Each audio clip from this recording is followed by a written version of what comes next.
Hello friends, welcome to NCERT biology trick. इस video में हम लोग देखने वाले हैं उत्तर प्रदेश का जो चॉइस फिलिंग और चॉइस लॉकिंग के बाद जितना भी प्रोसेस होता है उसके बारे में यहाँ पे डिटेल में देखने वाले हैं।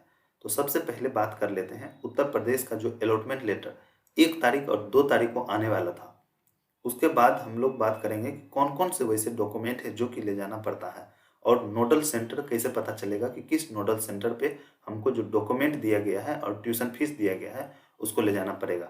उसके बाद जो ट्यूशन फीस है उसको कैसे और कहाँ जमा करना पड़ता है। उसके बाद जो सिक्योरिटी मनी है जो आप नोडल सेंटर पे जमा किए थे वो कब तक आपको मिल जाएगा। तो इन सभी चीज़ों के बारे में इस वीडियो में डिटेल से बताने वाला हूँ। इसके बाद और भी कोई डाउट हो तो आप कमेंट में पूछ सकते हैं। चलिए सबसे पहले हम लोग देख लेते हैं कि कौन कौन से वैसे डॉक्यूमेंट हैं जो कि ले जाना पड़ता है। तो सबसे पहला हो गया अलॉटमेंट लेटर। 1 तारीख या 2 तारीख मतलब आज या कल, इन दोनों के बीच में आपका जो जो भी कॉलेज अलॉट होगा उसका अलॉटमेंट लेटर आपको डाउनलोड करना पड़ेगा। डाउनलोड करने के बाद उसके अंदर नोडल सेंटर दिया रहेगा।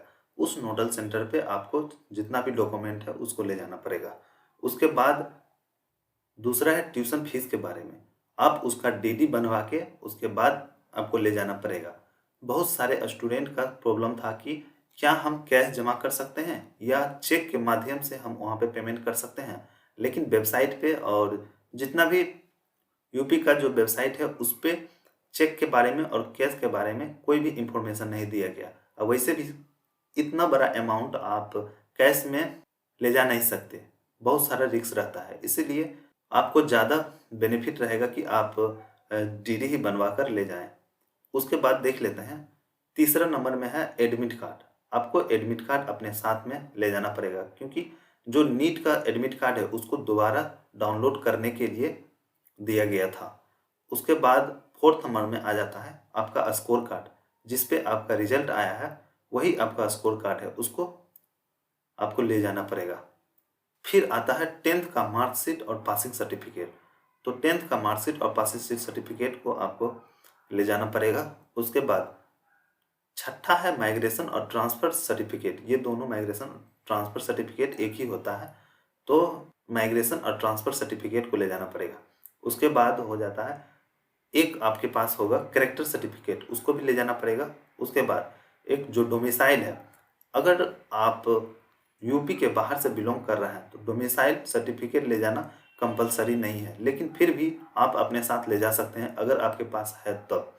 उसके बाद अगर आप माइनॉरिटी हैं तो उनके पास सर्टिफिकेट होगा, जो भी माइनॉरिटी होंगे उनके पास माइनॉरिटी का जो सर्टिफिकेट है वो होगा। उसके बाद फ़ोटो ले जाना है और फ़ोटो वो होना चाहिए जो कि आप नीट का रजिस्ट्रेशन करते समय फॉर्म में डाले थे, वही फ़ोटो होना चाहिए यहाँ पे।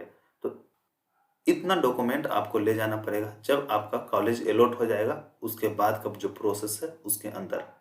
और ये जो सारा डॉक्यूमेंट है ये ओरिजिनल होना चाहिए। उसके बाद जो अलॉटमेंट लेटर आएगा उसके ऊपर में आपको दिया रहेगा कि कितना कॉपी किस जगह पे लगने वाला है।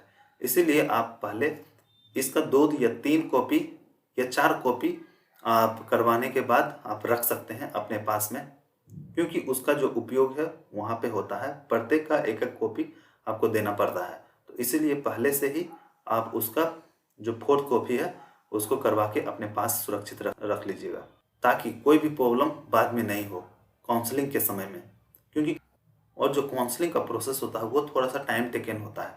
उस समय आपके पास अगर फोटो कॉपी नहीं होगा तो आपको बहुत ज़्यादा प्रॉब्लम होने वाला है काउंसलिंग के समय पे। इसीलिए पहले से ही उसका फोटोकॉपी करवा के आप अपने पास रख सकते हैं।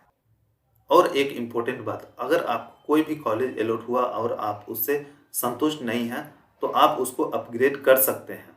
उसके लिए मैं बाद में एक वीडियो बना दूंगा अपग्रेडेशन का, जो जितना भी प्रोसेस होता है उस पर। उसके बाद जब आप अपना सारा फीस वहाँ पे कर देते हैं, पे करने के बाद आप कॉलेज को कंफर्म कराना पड़ेगा। या तो अपग्रेड करवा सकते हैं या कंफर्म करवा सकते हैं। कंफर्म करवाने के बाद ही आपको वो कॉलेज अलॉट होगा, नहीं तो आप काउंसलिंग से बाहर चले जाइएगा। तो इसलिए ध्यान से पहले फी पेमेंट करने के बाद आप कॉलेज को कंफर्म कर लीजिएगा। उसके बाद जो फीस पेमेंट का जो टाइमिंग है वो आपको अच्छा खासा टाइमिंग दिया जाएगा आपको, उस टाइमिंग के अंदर आप फीस पेमेंट अच्छे तरीके से कर सकते हैं। उसके लिए घबराने की कोई भी आवश्यकता नहीं है। अब हम लोग बात कर लेते हैं जो सिक्योरिटी मनी जो डिपॉजिट किया था, जो कि प्राइवेट के लिए 2 लाख था और गवर्नमेंट के लिए 30,000 था, वो कब तक रिफंड होगा? तो जब आप कॉलेज को कंफर्म कर लेते हैं, उसके बाद सिक्योरिटी अमाउंट रिफंड होने में ज़्यादा टाइम नहीं लगता है, वो कुछ दिन का समय देगा। उसके बाद आप उस टाइमिंग में आप अपना सिक्योरिटी जो डिपॉजिट किए थे, वो वहाँ से वापस ले सकते हैं। यही रहा छोटा-सा इन्फॉर्मेशन। और भी कोई भी सवाल हो तो आप कमेंट में पूछ सकते हैं। Thank you.